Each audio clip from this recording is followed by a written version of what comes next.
สวัสดีครับคุณผู้ชมคุณผู้ฟังทุกท่านที่ติดตามชมช่องธรรมะธรรมดาในคลิปนี้เราจะมาฟังพระธรรมเทศนาของหลวงปู่สิมพุทธจโรวัดถ้ำผาปล่องจังหวัดเชียงใหม่ด้วยกันครับโดยจะเสนอพระธรรมเทศนาเรื่องทานอันบริสุทธิ์และเรื่องโอปนยิกธรรมเรามาฟังหลวงปู่สิมท่านเทศสอนด้วยกันครับ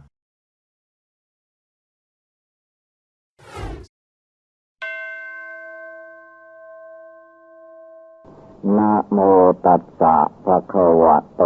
อะระหะโตสัมมาสัมพุทธัสสะนะโมตัสสะภะคะวะโตอะระหะโตสัมมาสัมพุทธัสสะนะโมตัสสะภะคะวะโตอะระหะโตสัมมาสัมพุทธัสสะ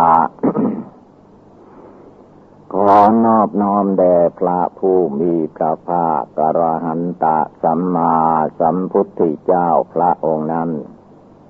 ตอนนี้ไปก็นั่งภาวนานั่งภาวนาเป็นการทวนกระแสน้ำจิตน้ำใจของคนเราในตัวตามธรรมดาจิตใจมนุษย์คนเราและสัตว์โลกทั้งหลายนั้นเป็นจิตใจที่ลอยไปตามกระแสกิเลสกระแสกิเลสนั้นได้แก่กามภพรูปภพอรูปภพก็ได้แก่กิเลสราคะกิเลสโทสะโมหะนี่เองกิเลสเหล่านี้มันพาให้ใจคนเราลอยไปหลงไปคือสำคัญผิดคิดว่าถ้าทำตามกิเลสจะได้รับความสุขแต่ถ้าที่จริงหาเป็นไปเช่นนั้นไม่ผู้ทำตามอำนาจกิเลสมันก็ให้ผลเป็นทุกข์มันรู้จักแต่สร้างความทุกข์ขึ้นมาให้จิตใจคนเราลุ่มหลงมัวเมาติดข้องอยู่ในกิเลสกามในวัตถุกรรมกามะหมายถึงความรักใคร่พอใจในรูปเสียงกลิ่นรสโผฏฐัพพะธรรมารมณ์รูปเสียงกลิ่นรสโผฏฐัพพะธรรมารมณ์นี้มันเป็นอารมณ์พาให้จิตใจลอยไปเลื่อนไปหลงไปบั้นสุดท้ายท่านว่าอวิชชาคือความไม่รู้ว่ากิเลสทั้งหลายมันผูกมัดลัดลึงไว้ในใจของมนุษย์และสัตว์โลกทั้งหลายให้คล้องอยู่ให้ติดอยู่ในโลกในวัฏสงสารมานานแล้วโลกนี้ก็คือว่าได้แก่กิเลสนี้มันมีอยู่เต็มกายเต็มใจของคนเราแต่ว่าจิตไม่รู้สึกก็เข้าใจว่าเป็นของดิบของดีเหมือนไฟมันเป็นของร้อนไฟนั้นไม่ว่าสมัยใดยุคใดก่อนพุทธกาลไฟก็ร้อนใครพลั้งเผลอลุ่มหลงเมื่อใช้ไฟแล้วไม่ปฏิบัติให้ถูกต้องไฟก็ย่อมให้โทษมันร้อนตั้งแต่ใดแต่ไรมาน้ำหมายถึงความเย็นนี้ก็มีอยู่ในโลกเหมือนกันผู้ใดรู้จักใช้น้ำให้เกิดประโยชน์ น้ำก็ให้ประโยชน์ให้สุขแก่บุคคลถ้าน้อยไม่พอก็เดือดร้อนไม่มีน้ำกินไม่มีน้ำใช้ไม่มีน้ำอาบก็เดือดร้อนอีกถ้ามันมากเกินไปก็เป็นอุปสรรคอาจจะทับถมให้มนุษย์ที่อยู่ใกล้น้ำล้มตายไปกับน้ำเวลามันมามากๆเพราะว่าน้ำมันเป็นธรรมชาติมันไม่รู้จักบาปบุญคุณโทษประโยชน์และมิใช่ประโยชน์อะไรเลยถ้าน้ำมันตกมากอย่างฝนตกมากมันก็ไหลเทลงมานอกจากไหลเทลงมาแล้วมันจะแช่ในดิน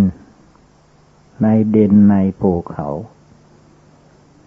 เมื่อมันแช่จนเลน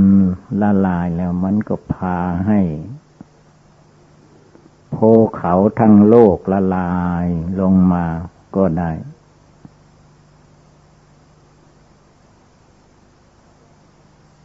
เพราะว่าน้ำมันเกินไป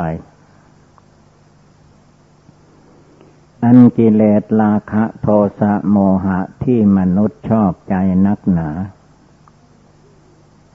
ไม่ว่าจะไปจะอยู่ที่ไหนก็หอบหิ้วกิเลสราคะโทสะโมหะในจิตในใจไปด้วยเวลามันให้ผลมันก็เป็นทุกข์ทุกข์เหล่านี้ใจมนุษย์คนเราถ้าไม่นั่งภาวนาไม่หลับตานึกพุทโธในใจแล้วมันไม่เห็นมันเห็นแต่ว่าจะให้ความสุขสะดวกสบายถ้านั่งสมาธิภาวนาก็ดีมีสิ่งหนึ่งบางคราวบางสมัยในป่าในดงในภูเขา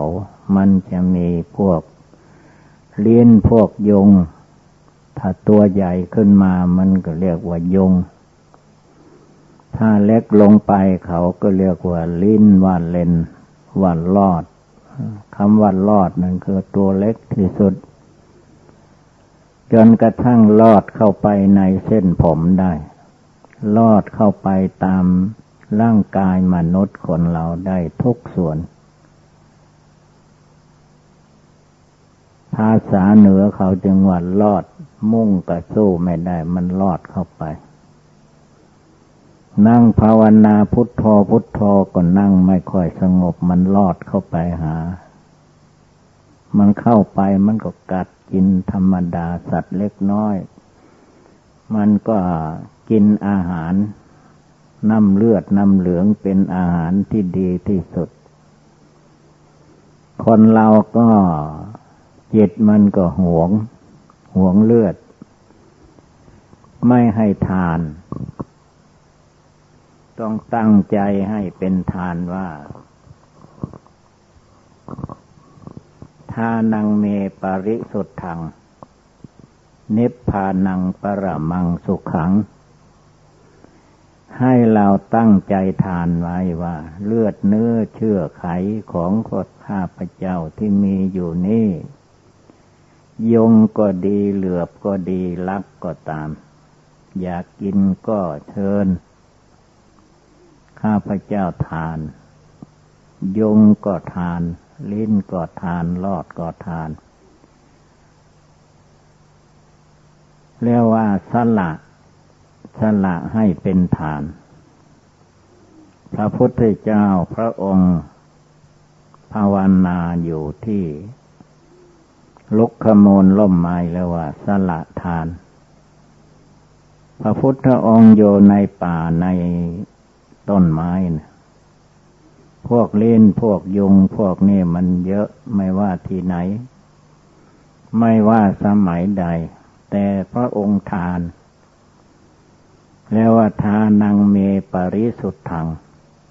พระองค์ตั้งใจให้เป็นทานไว้เรียกว่าเป็นทานที่บริสุทธิ์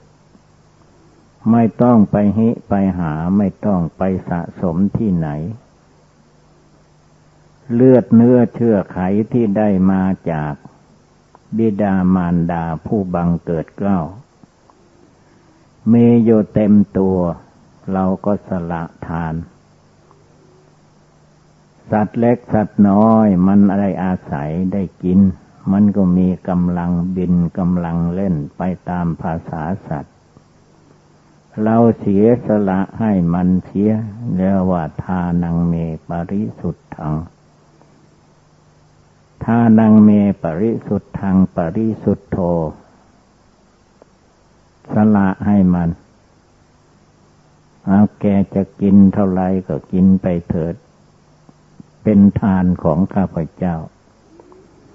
ให้สู่เจ้าทั้งหลายจงกินเต็มท้องเต็มไส้แล้วก็ตายไปเกิดมาใหม่กินอีกอันนี้เพิ่นเรียกว่าวัฏฏะสงสารเราจะว่าเราเป็นผู้มีอำนาจวาสนาอะไรมาทำร้ายไม่ได้แต่ภายในร่างกายสังขารของคนเรามันก็มีสัตว์มีเชื้อโรคที่เรียกว่าเชื้อโรคต่างๆในร่างกายมนุษย์มันถ่ายเทไปโซ่คนโน้นคนนี้ได้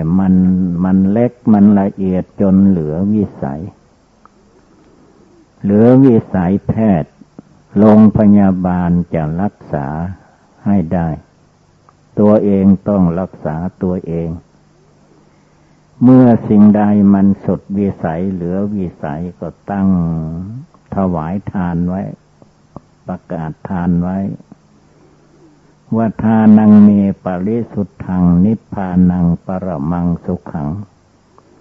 ทานที่ข้าพเจ้าบริจาคนี้มุ่งต่อพระนิพพาน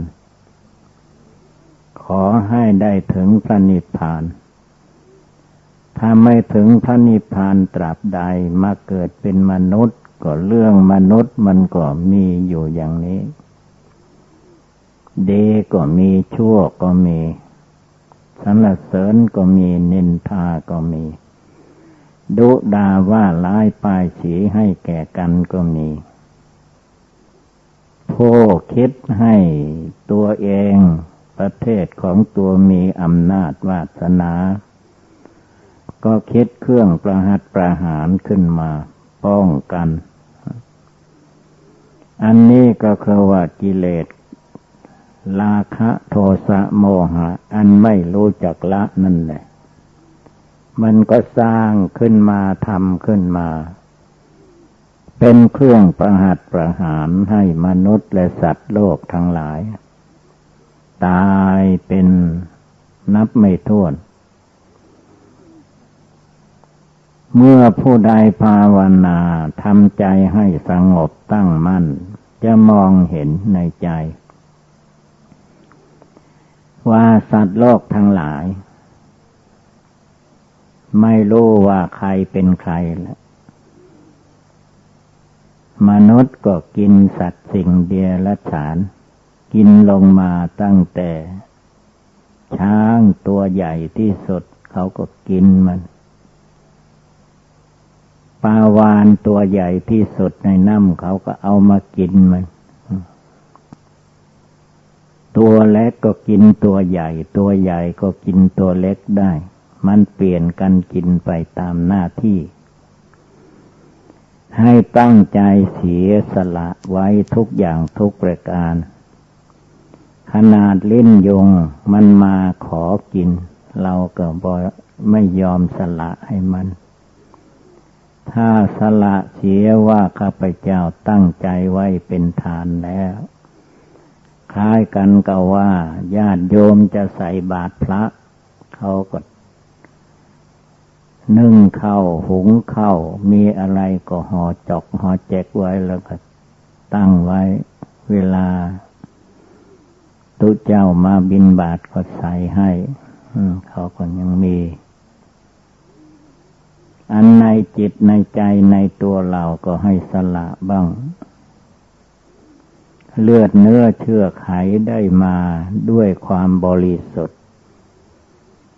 มีอยู่ในตัวของเราลิ้นยุงตัวน้อยๆมันมาขอทาน ขอกินเลือดขอกินน้ำเลือดน้ำเหลืองแต่มันไม่รู้จักขอเมื่อมันมาเห็นว่าเป็นสัตว์ใหญ่คือว่าในร่างกายของสัตว์ใหญ่คือมนุษย์เรานะมันเต็มไปด้วยพุพโพโลหิตมีรสอาหารที่เรียกว่าเยี่ยมยอดมาก็ปีเข้าไปดูดกินเราไม่ตั้งใจเป็นทานไว้ก็เป็นทุกข์เป็นร้อนมากัดหัวข้าทำไมหัวมึงอยู่ที่ไหนเลยเป็นสงครามกับลิ้นกับยุงสละทานังเมปริสุทธังนิพพานังปรมังสุขังทานเหล่านี้ข้าพเจ้าขอให้ถึงพระนิพพานเมื่อถึงพระนิพพานแล้วมันเป็นอย่างไรก็คือว่ามันหมดความห่วงหน้าห่วงหลังวิตกวิจารณ์ไม่ต้องทำอะไรก็คือว่ามันครบในนิพพานภาษาท่านว่าแจ้งนิพพานเมื่อแจ้งนิพพานแล้วก็หมดเรื่องถ้าตราบใดยังไม่แจ้งนิพพานก็มาเกิดในโลกในวัฏสงสารเมื่อมาเกิดแล้วก็เรากินเขาเขากินเราอยู่อย่างนี้แหละเมื่อตั้งใจไว้เป็นทานจิตใจมันก็ปล่อยวางได้ไม่ยึดมั่นถือมั่นว่าเป็นตัวกูของกูตัวเราของเราตัวข้าของข้าไม่มีของใครเป็นของสัตว์โลกทั้งหลายเกิดมาก็เป็นอย่างนี้แก่มาก็เป็นอย่างนี้เวลาเจ็บไข้ได้ป่วยก็เป็นอย่างนี้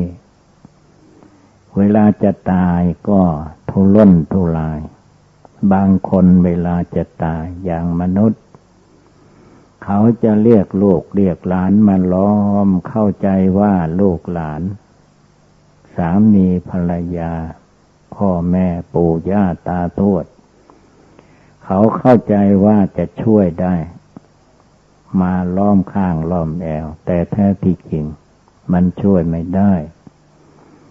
เมื่อเจ็บหนักเข้าเลยมันจะมายึดถือแค่ลูกแค่หลานไม่ได้ตัวเองต้องไปมาเองโดยตนเองมาเกิดอย่างไรเมื่อตายไปเราก็ไปอย่างนั้นถ้าเราไม่ภาวนาละกิเลสในใจของเราให้หมดสิ้น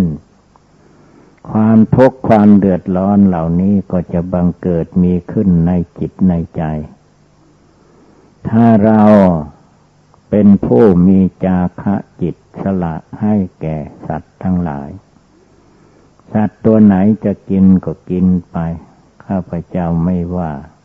ภาวนาพุทโธทุกลมหายใจเข้าออกข้าพเจ้าภาวนาตายอยู่ทุกลมหายใจเข้าออกคิดถึงเวลาคนเราตายเลือดเนื้อเชื่อไขที่จิตมาห่วงอะไรอยู่นี่เวลาตายแล้วไม่ใช่ว่าจะเอาไปไม่มีใครเอาไปไหนนอกจากมันเหม็นเน่าเขาก็เอาไปเผาไฟทิ้งฝังดินทิ้งก็มีแล้วก็จมอยู่ในแผ่นดินนั่นแหละมันก็แค่นั้นเราต้องสละทานให้แก่สัตว์ทั้งหลายจงพากันอยู่เย็นเป็นสุขเถิดเบื้องบนแต่ภวักกพรหมลงมาเบื้องต่ำแต่อเวจีมหานรกเทวทัตตกลงไปลงกลมหมื่นจักรวาลแสนโกฏจักรวาลอนันตาจักรวาลสัตว์ทั้งหลายที่อยู่ในสถานที่กล่าวมานี้จงพากันอยู่เย็นเป็นสุขอย่าได้มีความทุกข์ร้อนประการใดเลยข้าพเจ้าหรือว่าเราทุกคนไม่ต้องการเบียดเบียนสัตว์ทั้งหลายให้เป็นทุกข์เป็นร้อน ขอให้สัตว์ทั้งหลายจงพากันอยู่เย็นเป็นสุขอย่าได้เบียดเบียนซึ่งกันและกันอย่าได้ประหัตประหารซึ่งกันและกันเลยสัตว์โลกทั้งหลายมันไม่เฉพาะแต่ว่าในถ้ำผาปล่องสัตว์โลกทั้งหลายมันแน่นอยู่ทั้งโลกนั่นแหละทั้งที่มีวิญญาณครองไม่มีวิญญาณครองเป็นธาตุดินน้ำไฟลมอยู่ก็ตามมันก็มีความเกิดขึ้นตั้งอยู่แล้วก็ดับไปเป็นธรรมดาของธาตุสี่ดินน้ำไฟลมส่วนวิญญาณสัตว์ทั้งหลายมาอาศัยในรูปขันธ์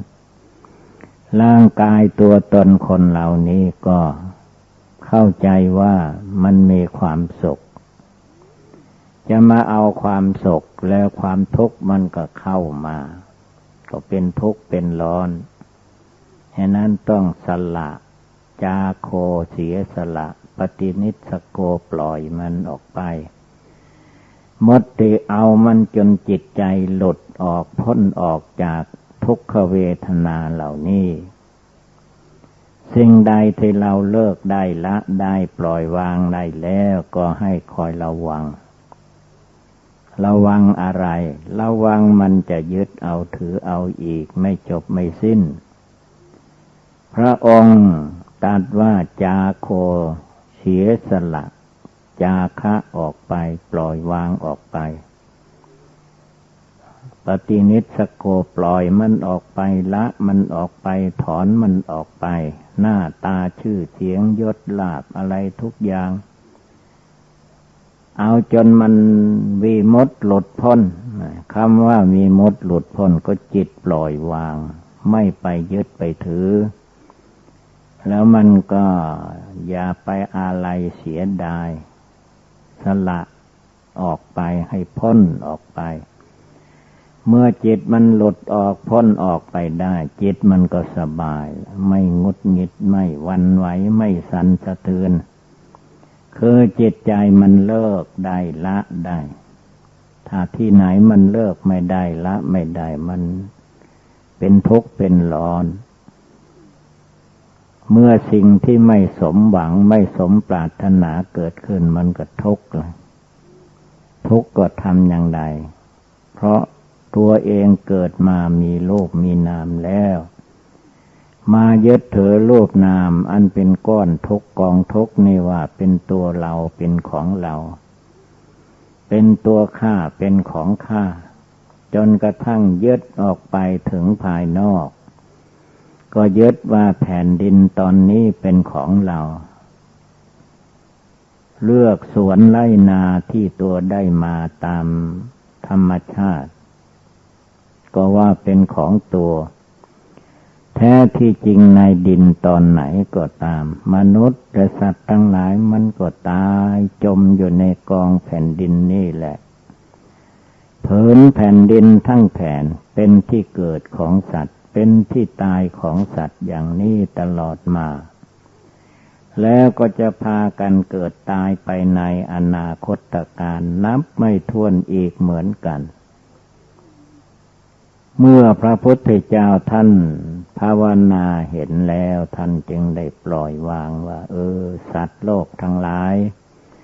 เวลามันมีความหลงมันก็หลงไปตามภาษาของสัตว์มันไม่รู้จักอะไรละเป็นตายมันไม่ได้คำนึงก็พากันเกิดตายไปตามภาษาสัตว์เพิ่นยังว่าสัตตวโลกสัตตวโลกทั้งหลายมันเกิดแก่เจ็บตายวุ่นวายอยู่ในกามภพรูปภพอรูปภพวุ่นวายไม่มีที่สุดที่สิ้นเรียกว่าเป็นทุกข์เป็นอยู่ก็มีแต่ความทุกข์นั่งอยู่ก็มีความทุกข์ยืนอยู่เดินไปมาก็มีความทุกข์เพราะมันทุกข์ในจิตใจที่ยึดถือถ้าใจของผู้ใดรู้เท่าทันว่าไม่ต้องยึดถือมันก็เท่านั้นแหละ เราจะยึดมั่นถือมั่นขนาดไหนก็ตามมันก็ไม่มีอะไรเป็นผลดีขึ้นมาได้ถ้าปล่อยวางได้ไม่ไปยึดถืออย่างเขาดุด่าว่าร้ายป้ายสีให้ถ้าคิดดูดีๆแล้วเพียงคำพูดมันไม่มีอะไรเสียหายเขาจึงว่าลมแดงมันไม่แรงเท่าลมปากลมปากมนุษย์นี้ถ้าหากว่าจิตใจของผู้ใดไม่ภาวนาให้ดีไม่ปล่อยวางมันเป็นทุกข์เป็นร้อนก่อกรรมทำเข็ญไม่มีที่จบที่สิ้นพระพุทธเจ้าท่านจึงให้ปล่อยวางไว้อย่าไปยึดถือตัวกูของกูตัวเราของเรามันเป็นเพียงสมมุติให้เป็นตัวเราของเราเท่านั้นธาตุแท้มันไม่ได้เป็นของใครเมื่อมีเหตุปัจจัยเกิดขึ้นมันก็เกิดขึ้นมาอย่างนี้เมื่อหมดเหตุปัจจัยมันไปไหนก็ละลายลงไปสู่พื้นแผ่นดินธาตุดินก็ไปสู่ธาตุดินธาตุน้ำก็ไหลไปสู่ธาตุน้ำไหลไปในอากาศธาตุลมก็ไปกับลมธาตุไฟความร้อนความอบอุ่นมันก็ไปตามธาตุไฟธาตุเหล่านี้เมื่อเขาไหลเข้าไปอยู่ในสภาพของเขาก็ไม่มีความทุกข์ความเดือดร้อนอย่างไรเพราะธาตุดินน้ำไฟลมเป็นธรรมชาติประจำโลกประจำวัฏฏะสงสารอันนี้มานับไม่ถ้วนแล้วมาถึงพวกเราภาวนาจะต้องให้รู้ให้เข้าใจจิตที่มายึดมาถือความทุกข์ความเวทนานี่เป็นความหลงสบายก็หลงอยู่ในที่สบายไม่สบายเจ็บปวดทุกขเวทนาก็เรียกว่ามีความทุกข์ในตัวในใจอย่างนี้แหละจงรู้จงเห็นจงเข้าใจภายในใจจริงๆจึงจะเลิกได้ละได้วางลง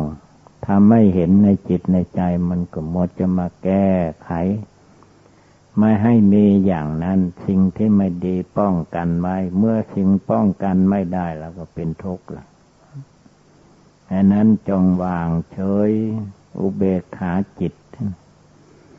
อุเบกขาจิตคือว่าเป็นธรรมชั้นยอด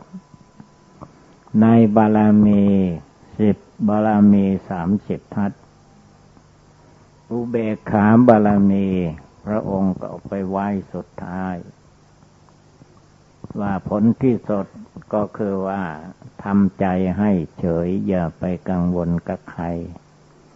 เขาว่าดีก็เป็นเพียงคำเห็นของเขาว่าดีเขาว่าไม่ดีติเตียนให้ดุด่าว่าร้ายให้ก็ให้เป็นเรื่องของเขาหน้าที่ของเราก็ภาวนาเห็นแจ้งในหลักอนิจจังโลกนี้มันไม่เที่ยงอย่างนี้โลกนี้มันเป็นทุกข์อย่างนี้แหละเกิดมาเป็นทุกข์มันมีทุกข์นอกทุกข์ในทุกข์กายทุกข์จิตมีทุกข์อยู่ทนทุกขเวทนาอยู่ตลอดกาลมันไม่หมดไม่สิ้นจะไปหมดสิ้นที่ไหนก็หมดสิ้นที่ภาวนาละกิเลสได้ในใจเมื่อละกิเลสได้ในใจมันก็พ้นที่กงนั้นแหละกงที่มันรู้จักรู้แจ้งรู้จริงอยู่ในจิตใจของตัวเองไม่หลงไหลออกไปภายนอกไม่ใช่ว่าจะไปเพ่งให้ลิ้นให้ยุงมันตายหมดโลกแล้วเราจะอยู่คนเดียวมันไม่ได้สัตว์โลกทั้งหลายใครก็อยากเกิดมาคันเกิดมาแล้วก็มีความทุกข์แล้วก็จะไปว่าให้ใครก็ว่าให้เราเป็นคนโง่เป็นคนหลงโง่เง่าเตาตุนโง่เขาเบาปัญญาไม่พิจารณาให้เห็นแจ้งในธรรมปฏิบัติก็เลยมาเป็นทุกข์เป็นร้อนในกาย ร้อนในวาจาร้อนในจิต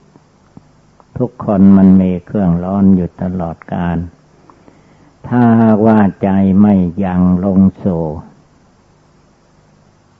ทานบารมีศีลบารมีเนกขัมมะบารมีแล้วก็มีแต่ความเล่าร้อนทั้งกลางวันกลางคืนยืนเดินนั่งนอนทุกอิริยาบถเหตุนั้นพระพุทธเจ้าจึงตรัสว่าเกิดมาเป็นทุกข์ไม่ใช่มีความสุขที่เราคิดว่าจะได้ความสุขอย่างโน้นอย่างนี้นะมันเป็นเพียงขั้นความคิดถ้าแท้นะมันได้แต่ทุกข์พระองค์อันสุขแท้นั้นมันไม่มีทุกข์สุขในโลกไม่มีอยู่ที่เดียวก็เรียกว่าสุขในพระนิพพานผู้ใดละกิเลสราคะโทสะทั้งอย่างหยาบอย่างกลางอย่างละเอียดได้หมดสิ้นผู้นั้นก็รู้แจ้งด้วยตนเองไม่ต้องไปถามใครว่าที่ไหนเป็นนิพพานนิพพานอยู่อย่างไรเป็นรูปร่างสีฐานสันฐานอย่างไรไม่ต้องไปถามแต่มันแจ้งแล้วมันก็รู้เองเหมือนเราเปิดไฟในไฟฟ้าให้มันแจ้งสว่างเวลามืดแล้วไม่เปิดไฟมันไ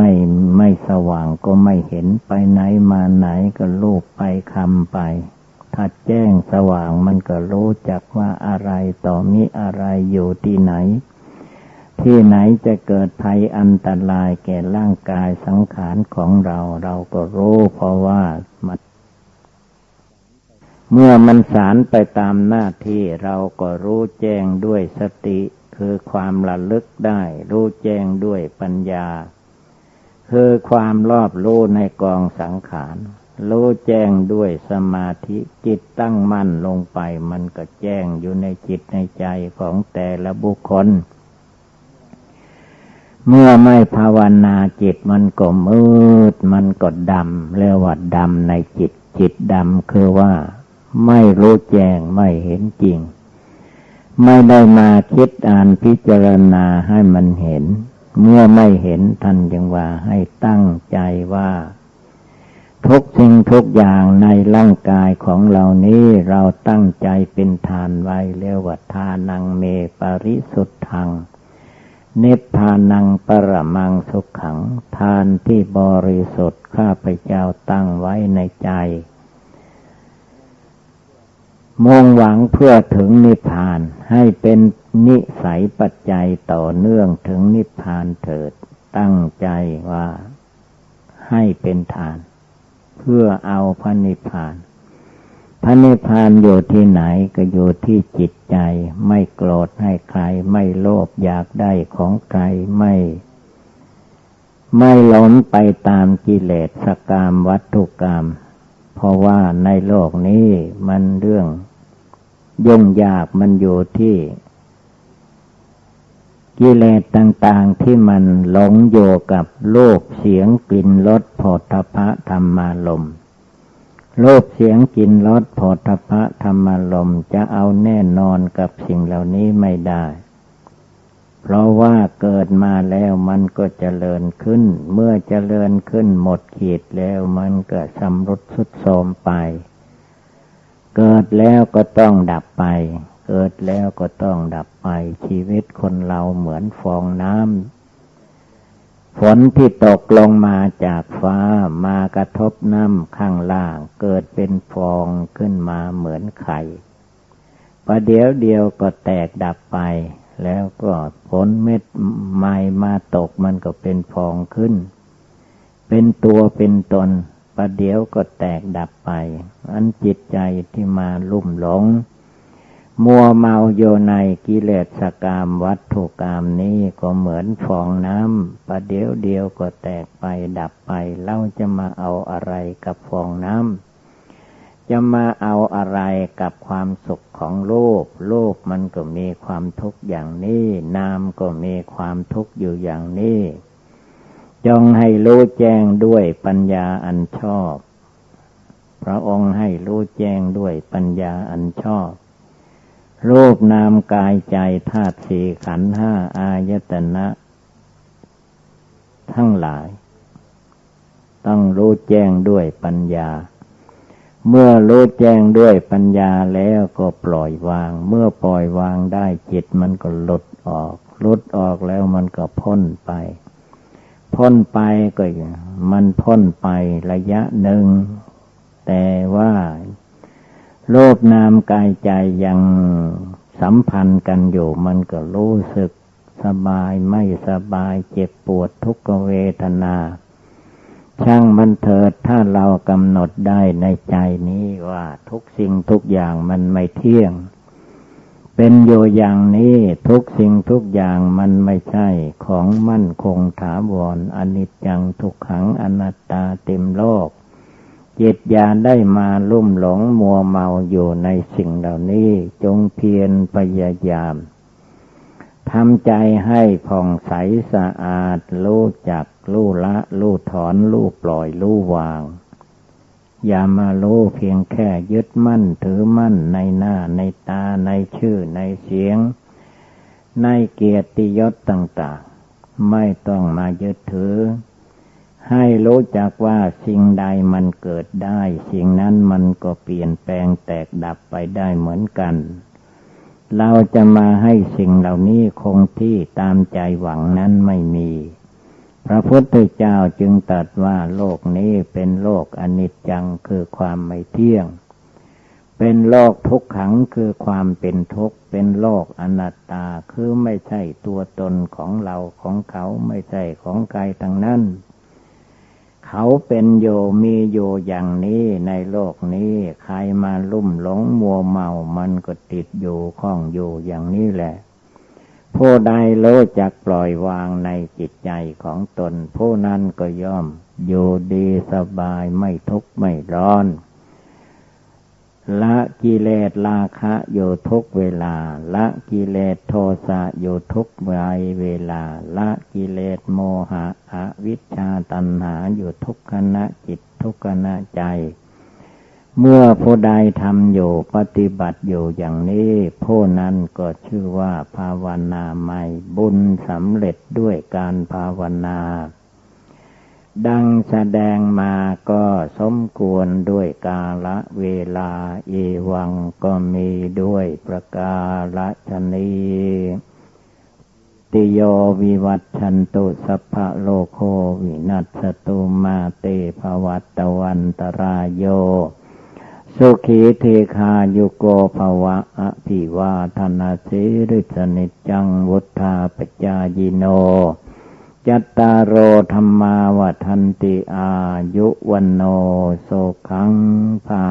ลัง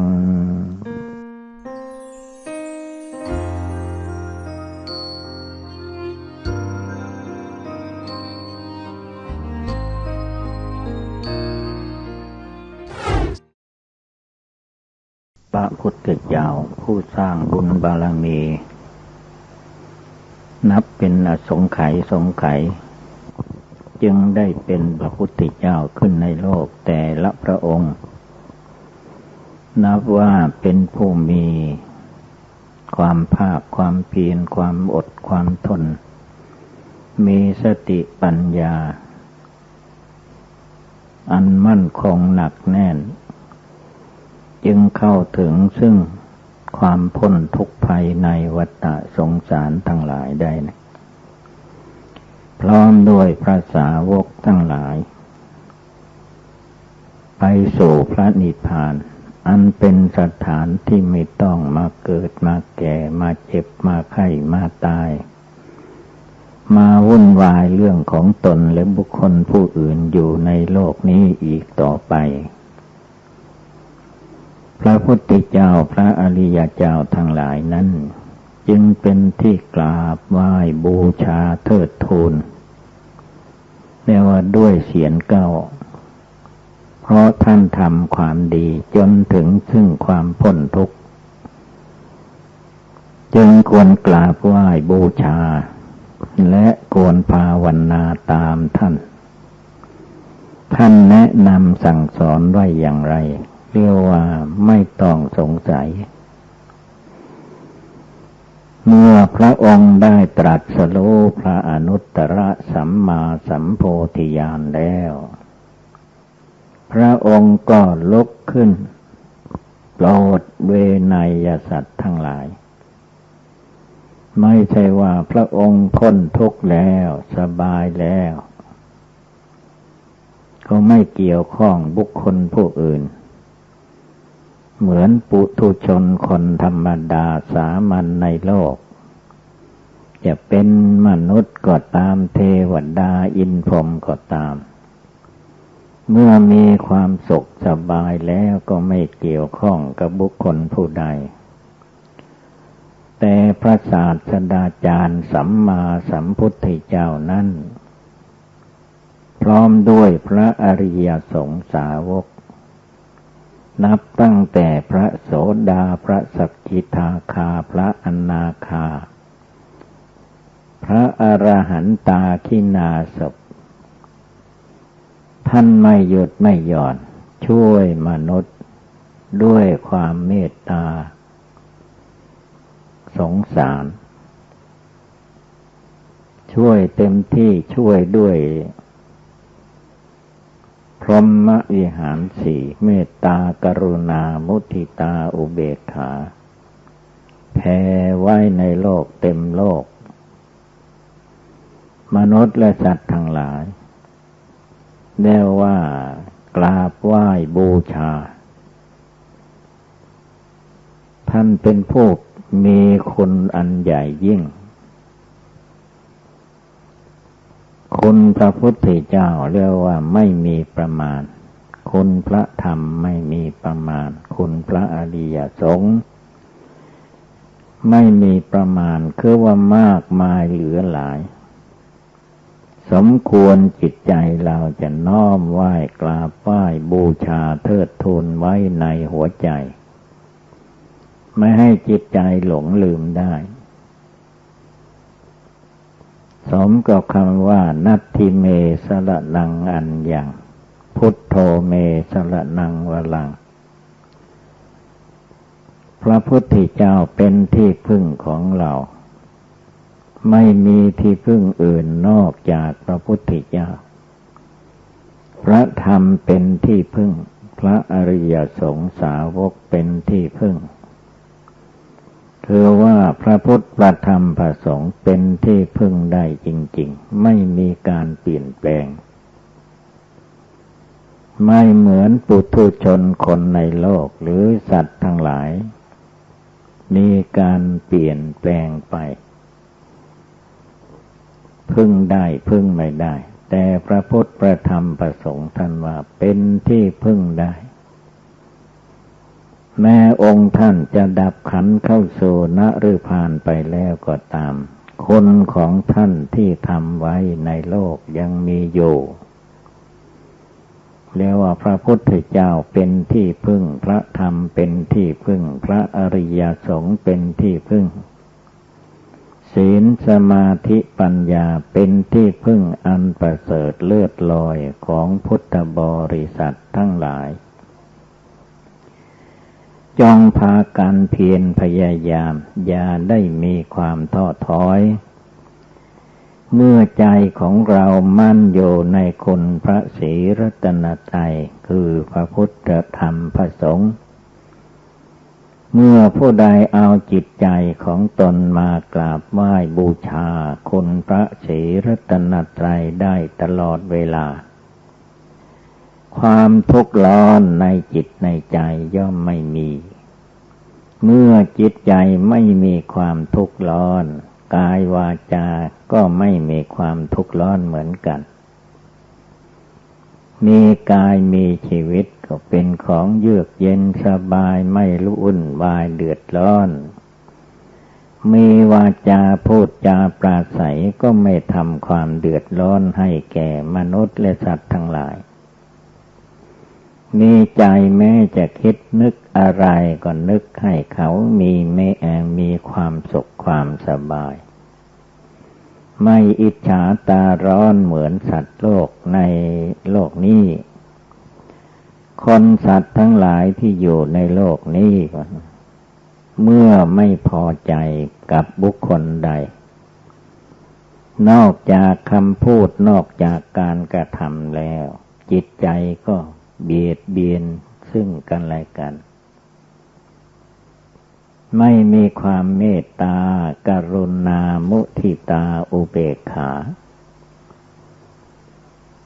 เหมือนพระพุทธเจ้าพระอริยเจ้าทั้งหลายท่านมีความเมตตาการุณอนุเคราะห์สงเคราะห์ภายในจิตใจภายในวาจาที่พูดภายในความประพฤติการปฏิบัติทางรูปร่างกายก็เรียกมุ่งหมายให้มนุษย์คนเรามีความสุขกายสบายใจไม่ต้องการให้มีความทุกข์ความเดือดร้อนประการใดจงพากันอยู่เย็นเป็นสุขเถิดข้าพเจ้าไม่เบียดเบียนสัตว์ทั้งหลายขอให้สัตว์ทั้งหลายอย่าได้เบียดเบียนซึ่งกันและกันเลยหมายถึงบุคคลผู้มีความเบียดเบียนกันทางกายทางวาจาทางจิตทางใจแม้ว่าพระพุทธเจ้าพระอริยเจ้าทั้งหลายท่านมีความเมตตาก็จริงแต่เป็นธรรมดาของสัตว์โลกทั้งหลายมันก็เบียดเบียนกันอยู่เป็นธรรมดาจนกว่าเขาจะได้บรรลุคุณธรรมในทางพุทธศาสนาเป็นพระโสดาสกิทาคาอนาคาอรหันตาได้เมื่อใดจึงจะรู้สึกตัวว่าตัวเองเบียดเบียนมนุษย์และสัตว์ทั้งหลายให้ได้รับความเดือดร้อนวุ่นวายตลอดกาลแล้วท่านก็เลิกละปลดปล่อยออกไปเจริญเมตตาธรรมเพื่อแผ่เจือจานให้มนุษย์และสัตว์ทั้งหลายมีความสุขกายสบายใจสิ่งใดที่ช่วยได้ก็ช่วยสิ่งใดช่วยไม่ได้ท่านก็ใช้อุเบกขาจิตคือว่าสิ่งใดมันสุดวิสัยเหลือวิสัยเป็นไปไม่ได้ท่านก็วางใจเป็นกลางหรือว่าเฉยอย่างพระเทวทัตเป็นผู้ทำบาปไม่มีประมาณพระองค์ก็วางเฉยได้มันเป็นการสุดวิสัยใครจะไปแก้ไขอย่างไรไม่ได้เมื่อวางเฉยได้ก็ได้ชื่อว่าเป็นบุญเป็นกุศลของสัตว์ทั้งหลายจะต้องเรียนแบบอุเบกขาจิตวางเฉยบารมีข้อสุดท้ายจึงมีว่าอุเบกขาบารมีเมื่อสิ่งใดสุดวิสัยเหลือวิสัยเป็นไปไม่ได้แล้วก็ให้วางเฉยเสียพระองค์ตรัสว่าอย่างนั้นเมื่อยังมีเมตตาก็เรียกว่าเมตตาอนุเคราะห์สงเคราะห์ตามกำลังเมื่อเมตตาเท่าไรมันก็เป็นไปไม่ได้ท่านก็วางเฉยไม่ต้องว่ากล่าวตักเตือนอะไรแหละเหมือนพระเทวทัตมันเดือดร้อนวุ่นวายเองจนกระทั่งบาปมันหนักเกินไปแผ่นดินหนาเท่าไรก็อยู่ไม่ได้เรียกว่าแผ่นดินก็แยกแผ่นดินก็ไม่รับรอง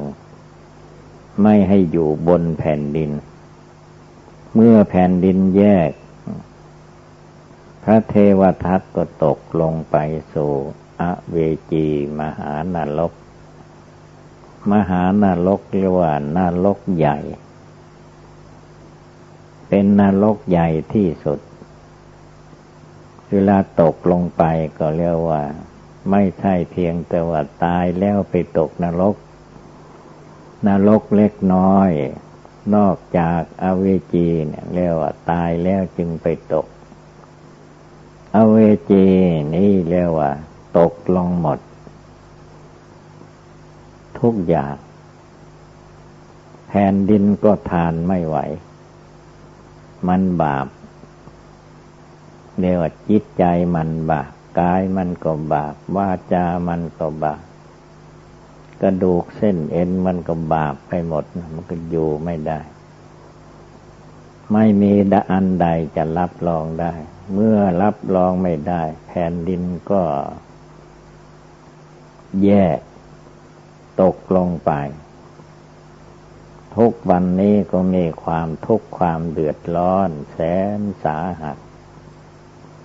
ฉะนั้นการทำบาปพระองค์ทรงตรัสว่า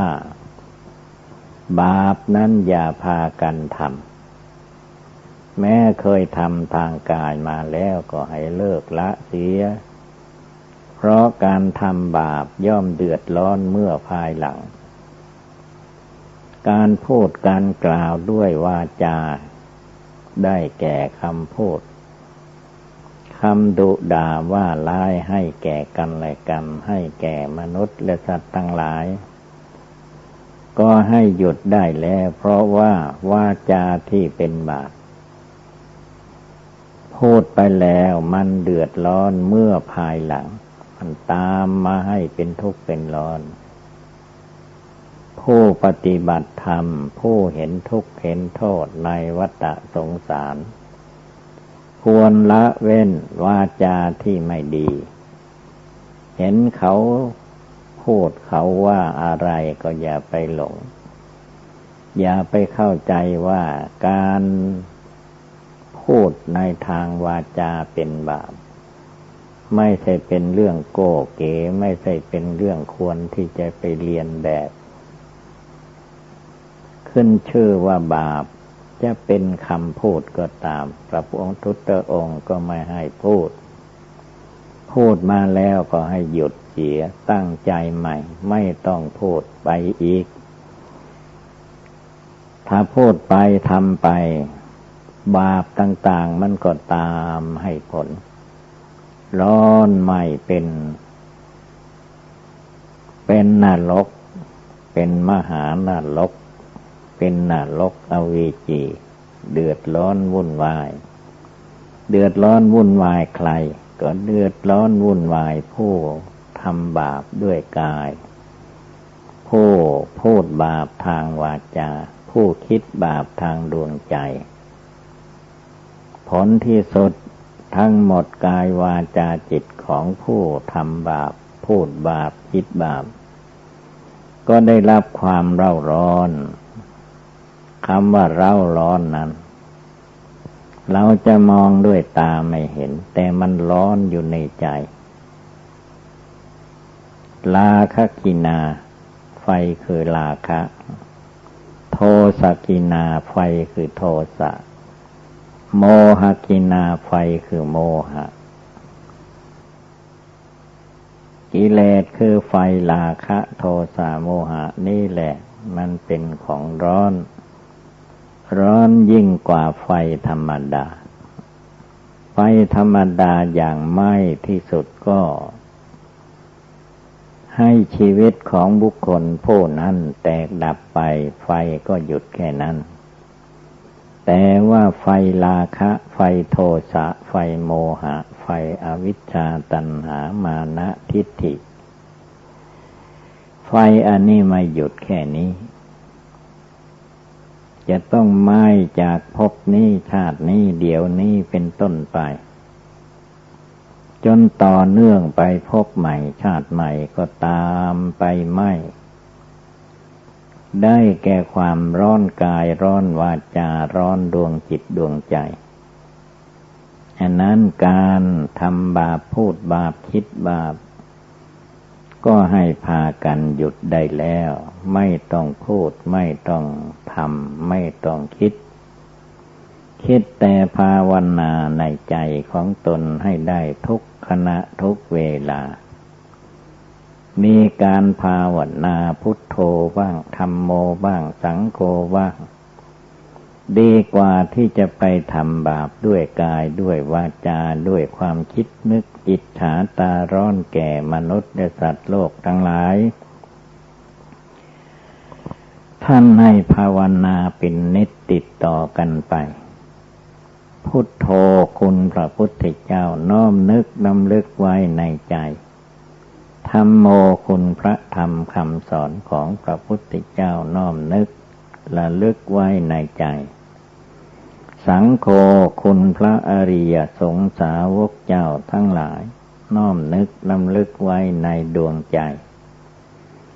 จิตใจจะได้หายความทุกข์ความเร่าร้อนไฟนรกอเวจีย่อมไม่มากำกายจิตใจของผู้ภาวนาได้การภาวนาจริงๆก็ได้ชื่อว่าทุกอิริยาบถทุกลมหายใจคือนึกได้ทีเท่าใดก็เป็นบุญเป็นกุศลเท่านั้นจะนั่งก็นึกได้จะเดินก็นึกได้จะยืนก็นึกได้อยู่บนบกก็นึกได้อยู่ในน้ำก็นึกได้จะทำอะไรอยู่ด้วยกายก็ตามนึกได้เจริญได้ให้ใจเป็นไปตลอดเวลาไม่ต้องเลือกการเลือกเวลาเนี่ยว่าเวลาใดก็นึกได้เจริญได้พุทโธธัมโมสังโฆเช้าก็นึกได้กลางวันก็นึกได้ค่ำก็นึกได้ก่อนนอนอยู่นอนตื่นก็นึกได้เจริญได้ไม่มีอะไรที่จะมาเป็นอุปสรรคถ้าเราตั้งอกตั้งใจให้แน่วแน่มั่นคงในดวงใจจริงๆแล้วการทำบุญกุศลภาวนาใหม่บุญสำเร็จด้วยการภาวนานั้น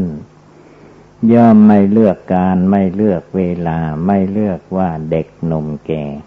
ภาวนาได้ทำได้ในใจของตนทุกเวลาจิตใจก็เรียกว่ามีความเบิกบานยิ้มแย้มแจ่มใสในธรรมปฏิบัติตลอดกาลความเล่าร้อนวุ่นวายอย่างแต่เก่าแก่แต่ข้างหลังมาก็ไม่ปรากฏการขึ้นมาเพราะว่าได้ตั้งจิตเจตนาทำคุณงามความดีขึ้นมาในหัวใจแล้วสิ่งใดที่เป็นบาปก็รีบละให้มันหมดและมันพ้นไปบาปทั้งหลายนั้นจะไปแก้ที่อื่นอย่างเดียวไม่สมบูรณ์แบบต้องมาแก้ที่จิตที่ใจดวงจิตดวงใจผู้รู้อยู่เดี๋ยวนี้ขณะนี้มันอยู่ที่ไหนปัจจตังเวทิตโพวินโยหิผู้ปฏิบัติทั้งหลายเพิ่งรู้แจ้งปัจจตังจำเพาะจิตของตัวเองจิตใจดวงผู้รู้อยู่ภายในเดี๋ยวนี้ขณะนี้แหละมาแก้เข้ามาแต่นี้ละเข้ามาแต่นี้ถอนสิ่งอื่นออกไปมารวมมาสงบอยู่ปัจจตังจำเพาะจิตจิตใจดวงผู้รู้ฟังธรรมได้ยินเสียงอยู่ตรงไหนก็ตรงนั้นแหละอยู่ที่จิตที่ใจนี้เมื่อมาเลิกมาละมาถอนมาทำความเพียรพยายามในจิตใจนี้ให้มันติดต่อนอเนื่องเป็นภาวนาอยู่ตลอดกาลเรียกว่ามันเป็นผู้ไม่จนนั่งอยู่ก็ไม่จนยืนอยู่ก็ไม่จนเดินไปที่ไหนก็ไม่จนนอนอยู่ก็ไม่จนหลับไปก็ไม่จนเรียกว่าเป็นผู้ไม่มีความจนเพราะบุ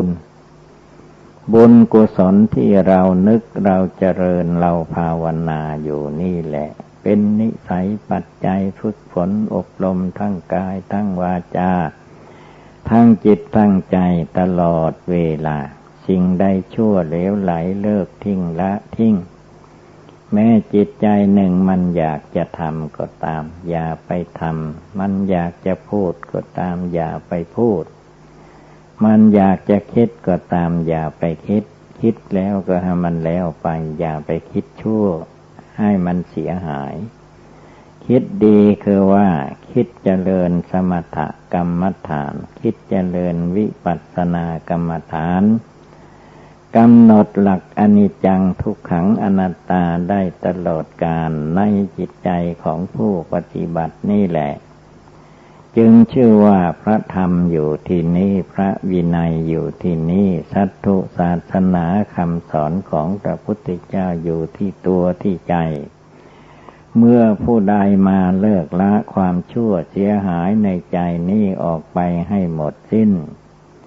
ให้เหลือแต่ความบริสุทธิ์ผ่องใสสะอาดปราศจากทุกโทษต่างๆนานาชื่อว่าภาวนาทำความเพียรละกิเลสในจิตในใจของตนให้เบาบางให้หมดไปสิ้นไปได้เร็วเท่าใดก็เป็นประโยชน์แก่ตนได้ทั้งนั้นนอกจากเป็นประโยชน์ในตัวเองแล้วก็ยังเป็นประโยชน์เพื่อแผ่เจือจานให้แก่สัตว์ทั้งหลายได้รับความสุขกายสบายใจเดือดร้อนวุ่นวายไม่มีจึงชื่อว่าพุทโธอยู่ที่นี้ธัมโมอยู่ที่นี้สังโฆอยู่ที่นี้อยู่ที่จิตที่ใจทุกคนมีกายมีจิตที่ไหนเจริญขึ้นมาในจิตใจนั้นก็คืออยู่ที่นี้แหละเรียกว่าปัจจตังเวทิตโพวินโยหิวินโยชนทั้งหลายผู้ปฏิบัติธรรมกรรมฐานทั้งหลายพึ่งรู้แจ้งปัจจตังจำเพาะจิตใจของตัวเองไม่ต้องไปถามที่ไหนถามที่ไหนก็ไม่รู้ถ้าถามใจของเราในเวลาปัจจุบันนั้นมันจะบอกในตัวทีเดียวว่ามันเป็นความจริงอยู่จิตใจนี่แหละจิตใจนี้จึงเป็นต้นเป็นประธานทำอะไรพูดอะไรคิดอะไรก็สำเร็จด้วยกำลังจิตใจจิตใจจึงเป็นหัวหน้าทุกอย่างทุกประการจะทำดีก็เพราะใจจะทำชั่วเสียหายก็เพราะใจผู้ใดละความชั่วได้ตั้งใจคิดนึกเจริญภาวนาแต่สิ่งที่ดีก็จะดีต่อไปเรื่อยไปไม่มีอะไรขาดตกบกพร่องจงโอปะนะยิโกน้อมเข้ามาปัจจตังเวทิตโพวินโยหิวินโยชนผู้ปฏิบัติธรรมทั้งหลายพึงรู้แจ้งปัจจตังจำเพาะจิตใจนี้ฉะนั้นอุบายธรรมต่างๆจะเป็นภายนอกภายในที่ไหนก็ตามมันมารวมอยู่ที่จิตใจของผู้ปฏิบัติธรรมนี้ทั้งนั้นจงรวบรวมกำลังจิตกำลังใจให้เกิดพลังงานอันสามารถอาจหารตั้งใจเจริญสมถกรรมฐานวิปัสสนากรรมฐานให้รู้แจ้งแทงตลอดทุกอย่าง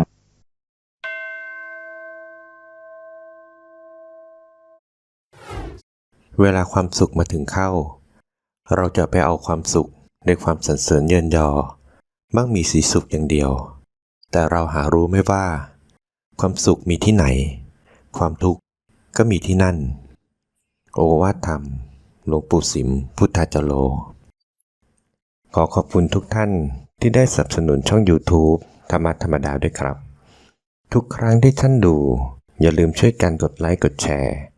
เพื่อเป็นการทำให้คลิปธรรมะของเราได้มีการเผยแพร่ออกไปมากขึ้นและที่สำคัญอย่าลืมกดติดตามช่องธรรมะธรรมดาด้วยนะครับขออนุโมทนาบุญกับทุกท่านที่ร่วมรับฟังด้วยกันครับ